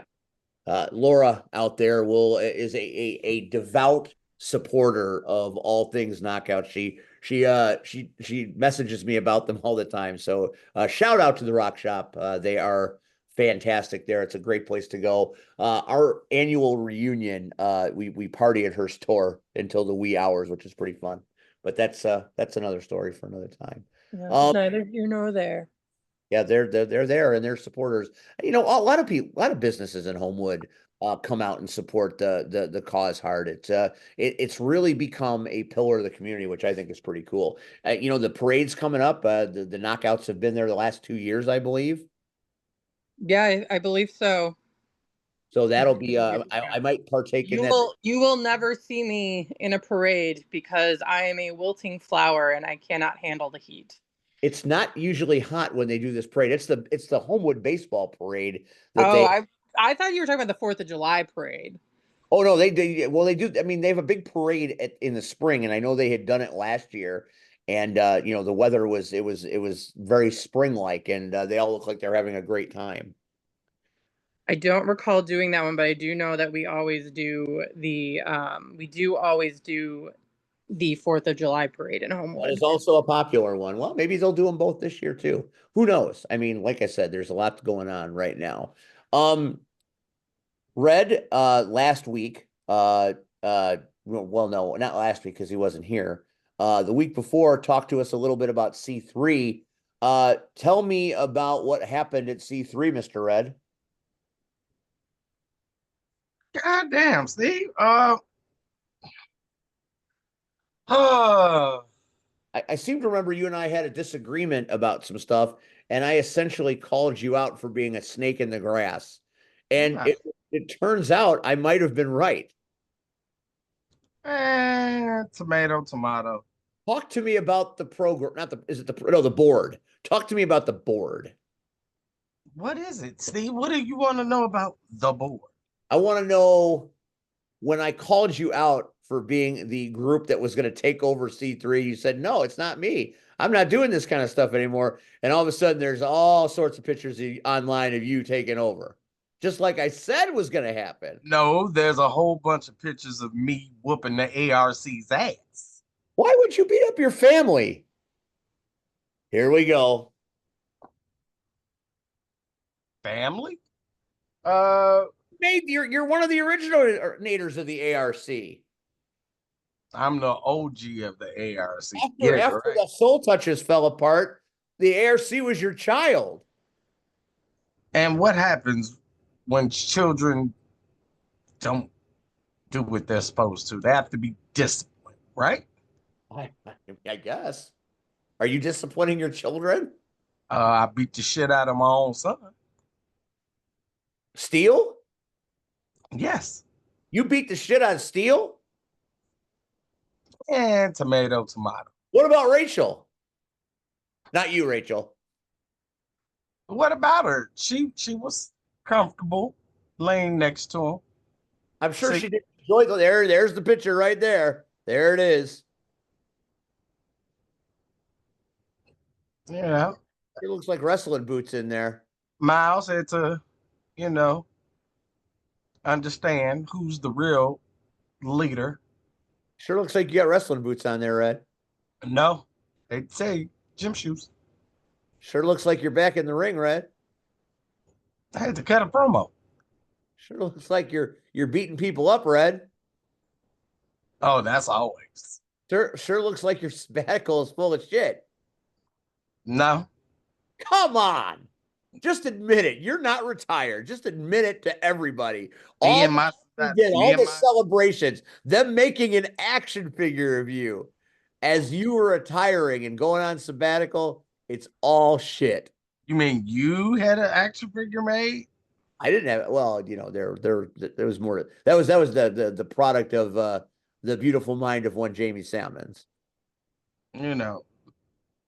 So I am still on sabbatical. Again, you do not see wrestling boots. That doesn't look like a man on sabbatical right there. That looks like a man that's getting face. That's a man that understands that wrestling sucks, right? And the only way to start changing shit is to make a difference. So they had to learn the hard way. Squirrel Girl, it sure looks like he's in the ring doing stuff, doesn't it? I'm standing there. And right there, I'm beating the shit out of my son. So yeah. I mean, he wouldn't listen. He wouldn't listen. He is in the ring wrestling. I'm not wrestling. I did not give any wrestling moves. I think I will say that it's not a giant leap from there to wrestling. I will say that. It's Thanks, not a Robo. it's not a giant leap, but it's a leap nonetheless. Yeah, a little leap, a little high step. You know, Steve wants to, sometimes you gotta think about it. We just talked about it. These young people, These young they don't whippersnappers. listen. Right. These young whippersnappers don't want to listen. Oh my God. And Chris Classic is one of them. Classic Alpha is one of them. So you messed with Alpha. No, I told Alpha to his face. The board decided to call this the last show the takeover. And that's exactly what the board did.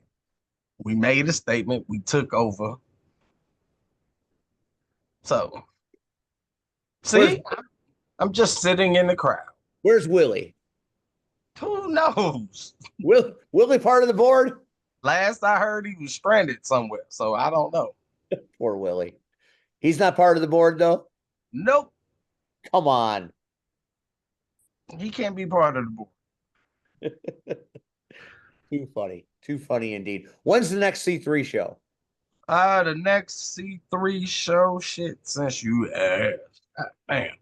Well, I mean, it's your place of business, Mr. Board Member. We got to put it over as much as we don't want to.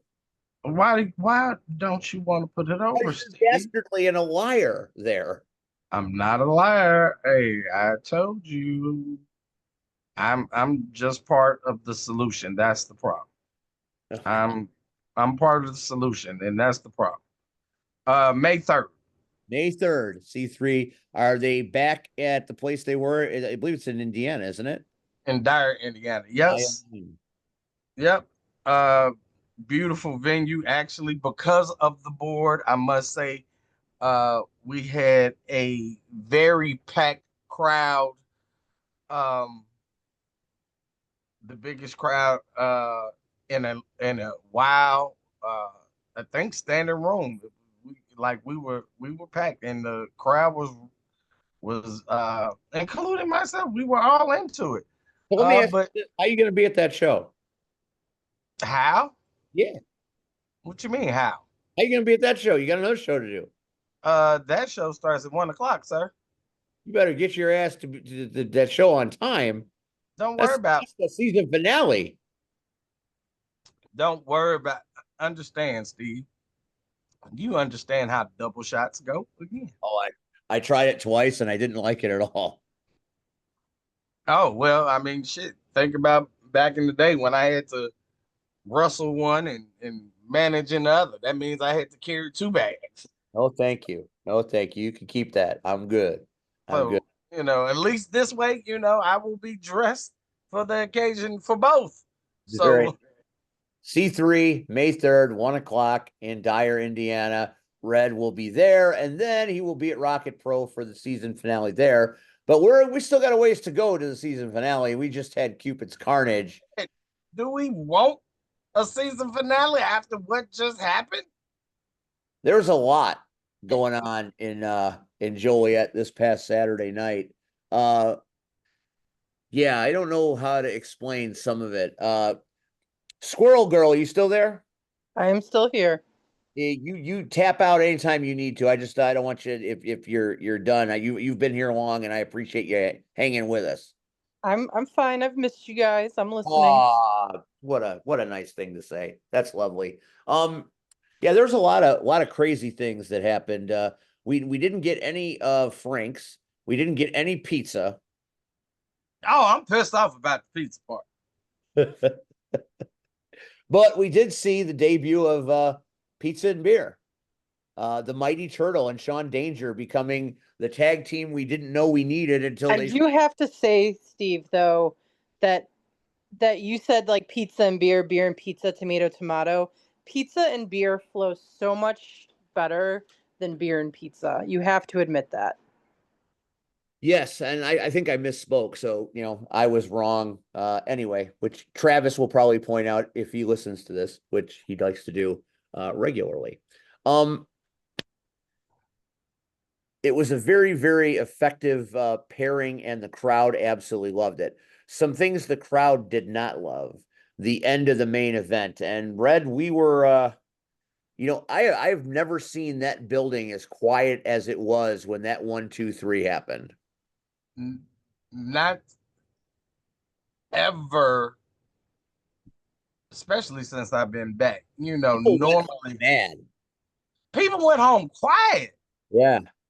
Like normally, it's people talking and their smiles and they're waiting around to catch a glimpse of their favorite wrestler or tag team, but that didn't happen.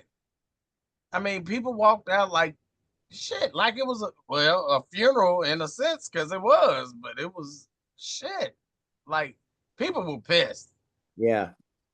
Both Shaq Jordan and Gunnar Brave were busted open very early on in that match.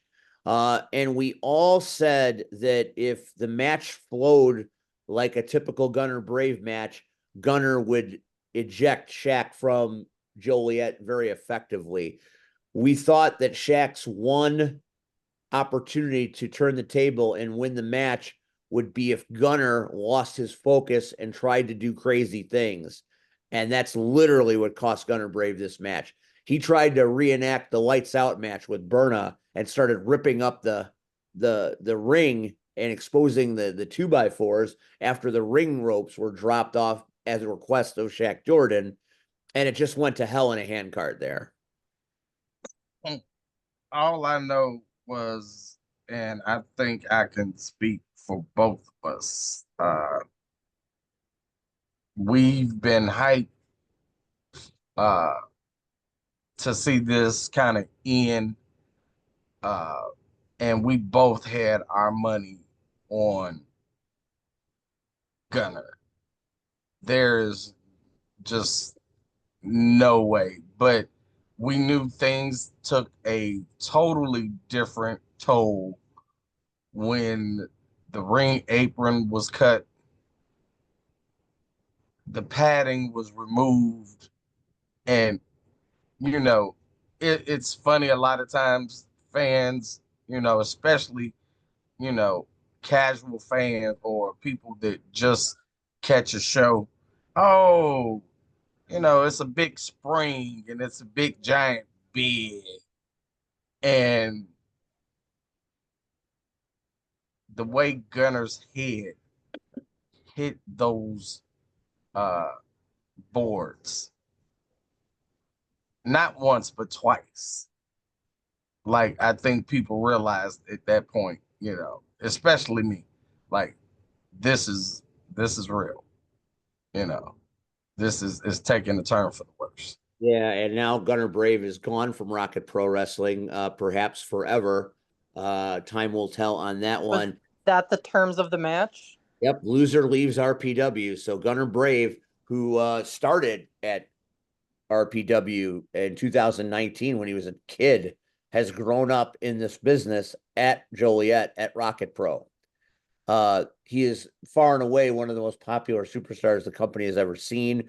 During their pandemic tournament where they were wrestling to an empty building, he did some of his best work that started to build his legacy.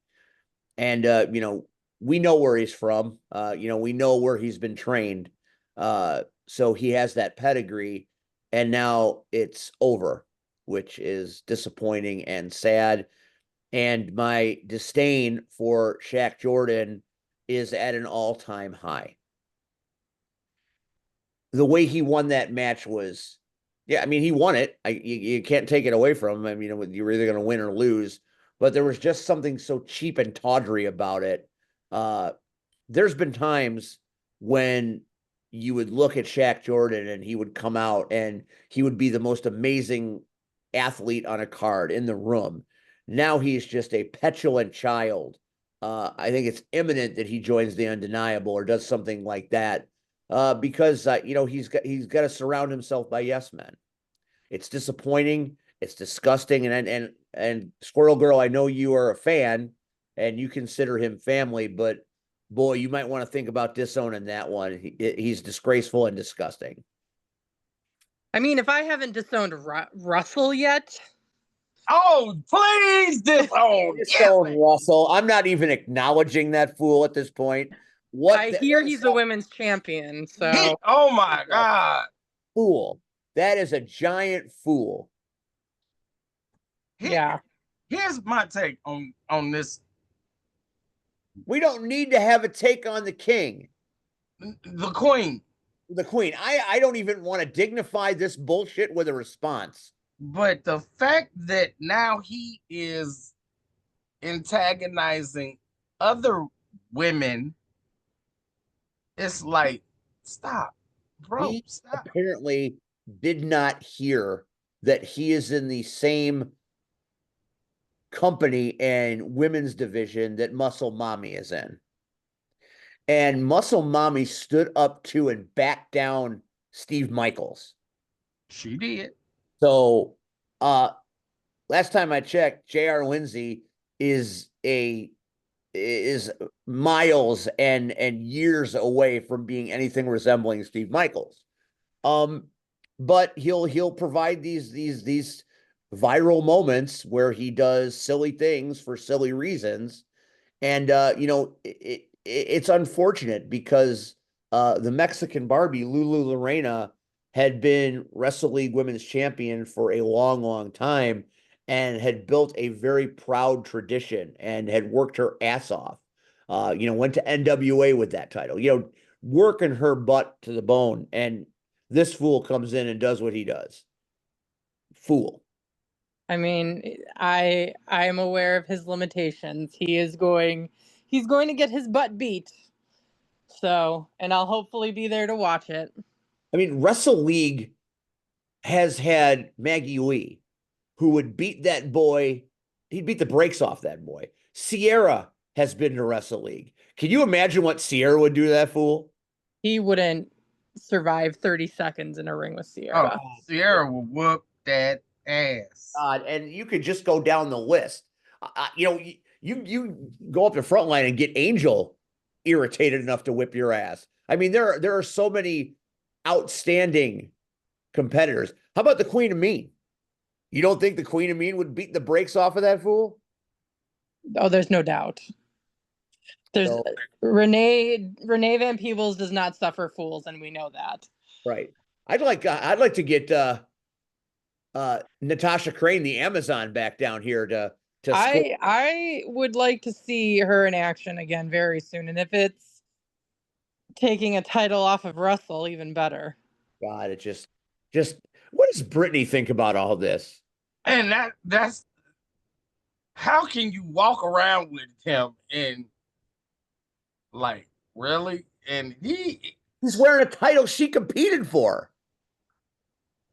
Talk about conflict of interest. I don't know, maybe she's playing like some kind of long game. Maybe she's lulling him into a false sense of security, and then she's going to take it from him. I mean, I can only hope. She needs to stop playing any game and whip that fool's ass.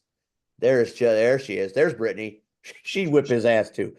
You could throw a quarter in independent wrestling and find a woman that will whip his ass. And the only reason he beat Mexican Barbie is because he cheated. So anyway, that's all I have to say about that. I mean, I had no doubts that he cheated. There's no way he beat her clean. So no, he's an atrocity to good hygiene, but that's neither here nor there. Other things that happened at Rocket Pro that are noteworthy. Marche Rocket defeated Mr. Day to become the #1 contender to Steve Michaels. And Red, I have to once again call you out for bringing that idiot to our announce table. Why? He said nothing productive at any point in that match. The dude called me a stain. So you mad? Yeah, I'm mad. Why are you mad? I was pretty mad. And when commentary comes, when the YouTube channel comes out, the last 10 minutes after Marche won, as we're going off the air, is me just absolutely launching a soliloquy of obscenities the direction of Steve Michaels. Uncalled for. Uncalled Not for. called for at all. I should have gone harder at it. Totally uncalled for. There is no way the undeniable bear hug is going to beat Marche Rocket in that match. You want to make a safe bet on any betting app. You put all your money, you put your house, you put your car, you put your kid's college fund on Marche Rocket. There is no way Steve Michaels gets out of this match with a belt. Oh, so you're a fan of Marche Rocket? In this match, I'm speaking specifically about this match in this town at this time. Don't get me Oh, started. Don't get me started. We'll He's talk moving about the that next week. goalposts. He's moving the goalposts. He is moving the goalpost. You are. No, I'm right. not. Yeah, you are. That's exactly what you're doing. I'm When simply waiting a week. I'm simply waiting a week. When it suits you, right? Well, Mhm. when it suits the situation. There are different situations and different things that we have different reactions to. What else happened at Rocket Pro that we liked? IPW had the pre-show Spade versus Nye. That was a hell of a match. Hell of a way to kickstart the afternoon, I thought. IPW Showcase showed up and showed out. Very good showing by IPW. More importantly, very a very great showing from Marcelo Spade, the second city champion. Spade is an assassin. I got to watch him 2 weeks in a row, and he is so meticulous with his opponents. So to watch him, I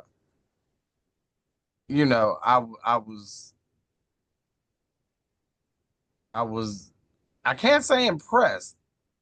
I'm gonna say I'm not surprised, but to watch him pick apart Kenny Nye and then to wait for the opportune time and moment to take him out. Like he is, like it's funny. Rian has put up this picture, and every time I see this picture, I think of uh like he's a sniper, and he takes his glasses and he lifts them up just so he can put that eye right in that scope and take that shot. And that's exactly what he did Saturday night, and he did not miss. So Certainly got the crowd up, that's for sure. The Dreambreaker retained his title. yeah, Stan Judah held down. Seems to still have it in for me, even though I've been very complimentary of him of late. Man, you pissing off a lot of people. Yeah, not on purpose there. I was merely reacting to the fact that, he hadn't been himself for a while, and then he found that gear that makes him great. He was going along just fine, and then he had that match against Marche Rocket, and that seemed to put him to a different level. He leveled up and became this different kind of animal. And he was dominant for so long, and then he kind of fell off a little bit, had some disappointing matches, and then all the mojo came back of late, and he has had quite the run. Hell of a match, hell of a win for one Dreambreaker, Aaron Stone. What say you? He showed that when I first met Aaron Stone, it was a small building in Dalton, and he was not a nice guy. And that's what I saw. I saw the mentality, not the skill set, but the mentality of the old Aaron Stone. And he's brutal. So I'm scared for anybody that gets in the ring with him right now. So Hell of a night. Yeah, hell of a night for Aaron Stone. We'll look forward to seeing what he does next time. The American Maximus Orion, ran into BOW after losing to Turtle and Turtle and Sean Danger. So it was a But bad.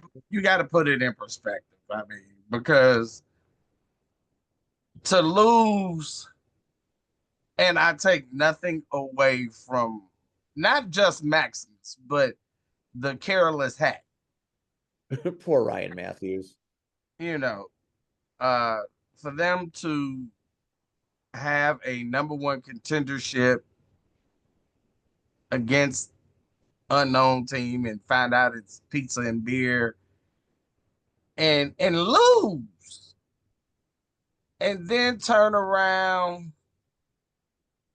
and demand that Nuke give him a real opponent. Be careful what you wish for.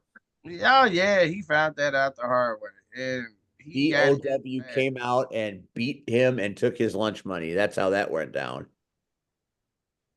So it was good to see that. And it was like, oh, okay, all right, well. And I think I don't know how you feel about it, but Frank is gone. Yeah, Frank, Jay Beck, the paycheck, is out of the undeniable and maybe out of the shackles of mortal earth. He might be dead. We don't know. He Who in the killed him? cemetery. We left him in the cemetery. Unless somebody went and got him. Yeah, the undeniable unleashed the only can of whoop ass they performed during the night on their fallen Girl Scout cookie peddling manager. So Oh, he just been fucking up. we'll Let's just call it for what it is. What was it? So last month it was throwing the cane and missing. Yep. This month it was getting in the ring. Just kind of wandered in there like a cat wanders into traffic. It was so sad. But since Squirrel Girl has asked what happened, they beat his ass. Everybody, they beat his ass. And then Michaels picked his ass up, went through the barrier with the rest of the undeniable, took his ass to the cemetery. There is a neighboring cemetery in Joliet, and they took and deposited it. I'm trying to picture it right now, but I can't. Oh God. So Frank is gone. Sorry, Frank. We didn't get any of your delicious corn dogs. I think we should do this. Power Hour, a moment of silence. A 10-bell salute. No, just a moment of silence. Okay. Okay. All right, now that bullshit is over with. I want to give Squirrel Girl some good news. Finally, after many, many years, after rubbing every human that he comes into contact with the wrong way, finally, Tom Heisman got his ass handed to him on a plate. Couldn't have happened to a better person. He went through a table courtesy of Tristan Hayes and Buddy Roberts Jr. so hard. And it wasn't one of those doors propped up on chairs. It wasn't a plastic table that you go get at Target. This, I'm pretty sure, was a lunch table from the Church We Can't Speak rectory from the 1950s. It was dusty and it had metal structures all over it. I mean, those tables are sturdy as shit. I mean, it was a wood that probably isn't produced into tables anymore. It looks like somebody spent some time crafting these tables. And he went through that table and you could see the sawdust and memories and ghosts of Christmas past fly out of that table as his broken body just laid there in the ruins of it. It really was a sight to see. Finally, the Freebirds get some measure of revenge. Did they get their stuff back, Red? I didn't see that part. They didn't. They didn't, because the youth gone wild were smart enough to know, don't bring, they Yeah, I was didn't gonna say I bring. can't imagine they would have brought it with them. Yeah, of course not. Especially after what happened to Matt Creed and Rat J Flywheel, aka Rerun from What's Happening. They got handcuffed to the ring and resembled the Keystone Cops trying to get out of the bondage. So very amusing, very gratifying that Heisman was destroyed. I don't know if we'll be seeing Tom Heisman anytime soon. Well, I mean, we got he got a month to get better, It So, isn't a month. We're back on March 1st. That's way less than a month. well, tomato, tomato. So it would seem. Potato, potato. Potato, Yeah, potato. Hakuna Matata. We had the bag of tricks match that Ugh. horribly wrong between Grin and Shogun Sean Logan. And Red, how would you sum that up? Grin's an asshole. Not said, not a great no, ending. this ain't got shit to do with Logan. I love Logan. Grin's an asshole. Yeah. I mean, why did we need? First of all, where did the Grinisters or whatever the fuck we're calling them? Where did they come from? Like the Grin disciples? Like really? And I mean, so I ain't gonna lie. I'm happy Grin got his ass whooped in his own match in a building which we cannot name. Nope. That he had iconically built his legacy on. Well, you got your ass whooped in that match. Good. Now go somewhere, sit your green face ass down, and leave us the fuck alone. We don't need our minds free. Look at us. Look at this, Grant. It's free minds. It's free thinking. Shut the fuck up. Oh, I'm sorry. The only good thing is at the end of the match, Marche came out to help a fallen Shogun, and we got to see the final level together again, if only for a few moments. I don't know what the future holds for the Shogun at Rocket Pro. He seemed pretty defeated.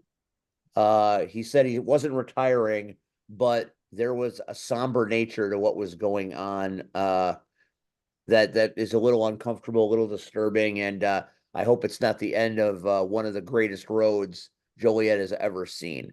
All in all, Cupid's Carnage lived up to all the hype. On a day where weather was not fantastic, the fans showed up and showed out. Another packed house with standing room only. It was a hell of a night. And coming up next is Marche versus Michaels. Finally, Marche will get that title back, and it will have some respectability again, because right now it has no respect, as far as I can tell. Oh, Steve. And I'm not near done, verbally abusing Shaq Jordan. He's gonna show up at Shamrock Showdown and run his mouth, and we are gonna hold him accountable and call him to the carpet on commentary like we always do. He tells me to shut up at least 3 times. And you know why? Because he knows I'm speaking the truth. He knows that I know that he's a fraud. There's nothing notorious about Shaq Jordan. And I'll prove it. But that's a story for another time. I want to know how you gonna prove it. I don't know how I'm gonna prove it either, but I'll continue to call him out for the nonsense that he does. And that if that's all it is, that's all it needs to be. Moving on, because we want to wrap this show up here in a bit. I get to work at a promotion that I've never worked at before this Saturday, February 15th, at the Trademark Event Center in Woodstock, Illinois. I get to do ring announcing for All Heels Wrestling, which I'm pretty jacked about. I don't know a lot of these people. I get to see some people I've never saw before. Let me take the glasses off so I can read. The Tornado Kid and RJ Sawa taking on the Aztec Eagle, Antonio Etzley, and CJ Martin. So I don't think I'm familiar with many of these people, but I'm super excited to get an opportunity to introduce them and see them in action. I feel like I'll have a really good seat to watch these new performers that I've never seen before that are so important in the AHW storyline. So I'm looking very much forward to that. Championship match happening at Valentine's Vengeance. You've got the scumbag attorney. Apparently, he's a scumbag attorney everywhere, but at AHW, he is rocking the championship. The Northland World Heavyweight Champion Eric Schultz taking on, can't see because I have old eyes, the Big Steppa, Armando Alvarez. Oh, I can't wait to introduce that name, man. That'll be some fun. I know Schultz probably better than anyone. I don't know Armando at all, but look forward to hopefully a new champion being crowned at AHW. So I look forward to that. The match of the night for me, and I'm very, very interested in this match because I've had a chance to watch both these performers for years, and I'm interested how they're going to do in a match opposite one another because usually they're fast friends, at least in certain universes. So we've got the return of the bombshell, Shelly Benson, taking on Maurice. So I don't know what to think about that match. I got love for both of them, and I don't know how. Whoop his ass. Well, Maurice is not a moondog. Let's put it to you that way. Maurice means business. She gonna whoop his ass. Just ask Christopher Dixon. Ask Swole Dixon about Maurice. This one will make Squirrel Girl happy. We've got a appearance on Saturday of the Punk Rock Prince, Jordan Cross, defending his AHW World Heavyweight Championship against two unknown opponents in a triple threat match. It could be anybody. It could be Red. Maybe Red's trying to take over another company. He's going to lace up his boots again. I don't even know what them boots are. Sabbatical my ass. Such love you. You love the Punk Rock Prince. I wonder if she got attacked by the dog again. I'm still waiting for him to name 3 songs by Extreme Noise Terror. So he won't. He's not going to do it. Or 3 songs by Josie and the Pussycats. Either one. Oh, I like me some Josie and the Pussycats. What do you think? Do you think he's going to be able to defend his title against nobody knows who it is? I'm sure he'll find a way. He is the Punk Rock Prince, and he's got to feed the steed. Got to feed. I don't know if he feeds any steeds at AHW. I think that's a proprietary. I confirmed. I'll give you a little surprise. March 4th on this program, it's the return of Billy Whack. We'll talk about super wrestlers, talk about stolen gimmicks, and many other things. So Billy Whack is happily returning to the Power Hour on March 4th. So we've got that to look forward to, which I'm excited about. Another match, we have a new person that I've never seen work before, the Lost Boy, Damian Walker, taking on, what does it say here? AHW Hall of Famer, the Ice Pick, Vic Capri. So Vic Capri. Well, yeah, I mean, I don't know what Vic Capri looks like in this universe. Thought I did, but I don't. So that's a match that should be entertaining. I'm looking forward to seeing what the Lost Boy can do. That would be a hell of a win for a young man to beat an elder statesman, as it were. We've got Jay Leone versus Brandon Campbell. Also, a couple of people I've never seen work before. This is a world title qualifying match. So that's very exciting. I look forward to that. Also, Walker and Capri is a qualifying match as well. So there is a lot going on at AHW this Saturday. It's at 240 North Throop Street in Woodstock, Illinois. I'll be there doing the ring announcing. I only ring announced at NWA, so this will be an extra. I'll get a little chance to get some practice in before the big march, and it was lovely of Brad to ask me to be a part of it. Brad Walker's good people. Haven't seen Nathan Pebble in a while, so I look forward to this Saturday. Hopefully the weather holds up and we have a good crowd, because that is some action-packed stuff, which I look forward to. Before we wrap this package, Ben Manthey, Ben McCoy posted shared a post today that resonated with me, not for the reasons you think, but I just thought it was an interesting take on this business. Did you see that, Red? I saw it. Attention wrestlers, your home promotion should take care of you and treat you better than the outside wrestlers, not treat you like shit because they know they can get away with it. That is that's not a, it's a very strong statement. And I wasn't putting it out there for the reason you think. And I thought Rion had a very nice take before we went on the air today. With so many people traveling promotion to promotion, how do you define your home promotion? I mean, there's a lot of things that you could think about in a question or a statement like that. I've had a few places that I've considered my home over the years.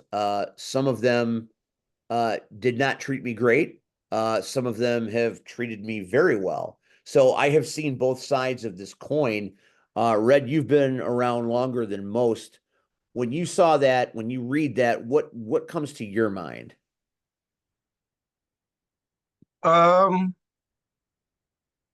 Again, I think it is a true statement, but I also think you and Rion had a good point. What defines your home promotion? So when you're first starting out, it's easy to make that definition, right? Because it's where you train, it's where you get your feet wet, you know. Um, but once you go out into the world, what defines your home promotion? Now, I don't have a problem saying um my home promotion now uh is Rocket Pro. And they Uh, treat you like a fucking god. So stop, don't stop even it. fucking front that shit, man. You are treated like goddamn royalty there. I've worked there longer than you, and they treat you so much better than me. Steve, jealousy is not you. I You know know, it's bad. It's not good. It's not, green is too early for green. Wait it's a till bad look. It's a bad look. Shamrock Showdown. I Wait get till it. Shamrock Showdown. But there are some guys who I honestly feel don't know if they have a home promotion. They don't even know what a home promotion is. Yeah. And that's sad. You know, I can tell you, again, just working for Ben one time, I see how he runs his organization. So it would be an honor, for anybody to be able to say, uh, that's my home fed. But a lot of people, again, they're so worried about, I got to get my name out there. I got to, and a lot of times, you know, you have to appreciate where you are, because this is just like the regular world. It sucks, you know, but if you don't have that place where you can be yourself and give ideas without feeling like shit, or being able to help people that are behind you come up, like that's what it's about. But everybody, this is the me generation, so it's all about me, me, me, me, me, me. So But everybody knows my original home fed is Windy City, and I'm Windy City for life till I die. They're gonna have to. I guarantee you, it'll be somewhere on my casket, and that's no bullshit because as much as people used to shit on Sam, and I disagreed with Sam, but if it wasn't for Sam DeCero, I'd have never been in this business. I could have went somewhere else, and I cannot say I would have had the same career that I had. So, I'm Windy City for life. So, I got my start at PCW as Rion well knows, and I was only there for a few months before it went away. And I thought when it went away that I would never work in wrestling again. And then Crash Tested gave me a chance. So for a long time I considered them my home, so much so that when the new incarnation came around a few years back, I passed on some bookings to be part of it. I'm sorry. Because I felt a kinship, and it didn't work out as some things don't, but I'm sorry. It certainly tugged at my heartstrings. I'm sorry. But overall, I've been pretty lucky. I worked at GPW for a long time, and we all know how that ended. But when that was over, I didn't think I would work again either. And I was given an opportunity at CSW, and that's the promotion I've worked at for the longest. So, I mean, if you're talking about length of time, I guess you could call that my home promotion. And they have given me opportunities and let me do things right along. So, I'm blessed to be there. And the opportunities that Ben has given me at Frontline have defied description. Uh, the way he treats me, the way he compensates me, the way he gives me cool stuff to do. Frontline is it's a godsend. It's a far drive, but if there was a 4.5 hour drive worth the price of admission, it's to go to Frontline, because when I'm there, I'm given really interesting things to do, and I'm given great people to work with.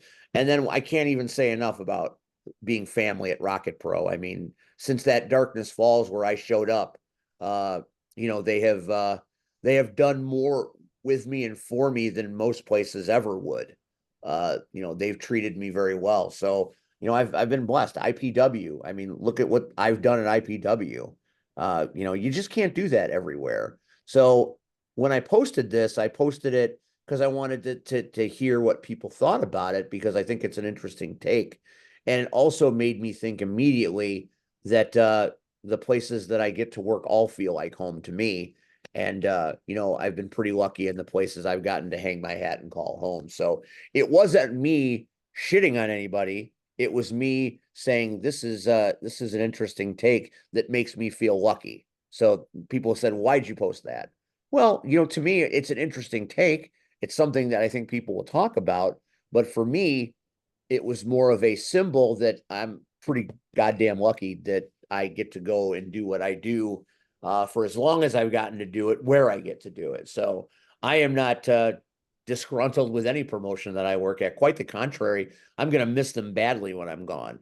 This whole experience, I'm going to miss tragically when the time comes that it's over, because it's just been so good. And, obviously there have been bumps in the road. There are in anything you do, anything worth doing. But in the end, I've met great people. I've been put in interesting situations, and I've done way more than I ever thought I'd get to do. Did I, when I started back in 2014, think I'd be sitting in a ring interviewing Kurt Angle? Absolutely not. But, there I was. So no complaints here. That's why I posted that, because there are a lot of people that feel that way. I don't feel that way, and I feel pretty fortunate to not feel that way. So that's it. That's all. Any final thoughts before we end this party tonight? Squirrel Girl, any final thoughts from you? Nope, I don't think so. And I didn't even get a chance I didn't even say the knockouts, because I don't know why I didn't say them. I mean, it's the same thing there.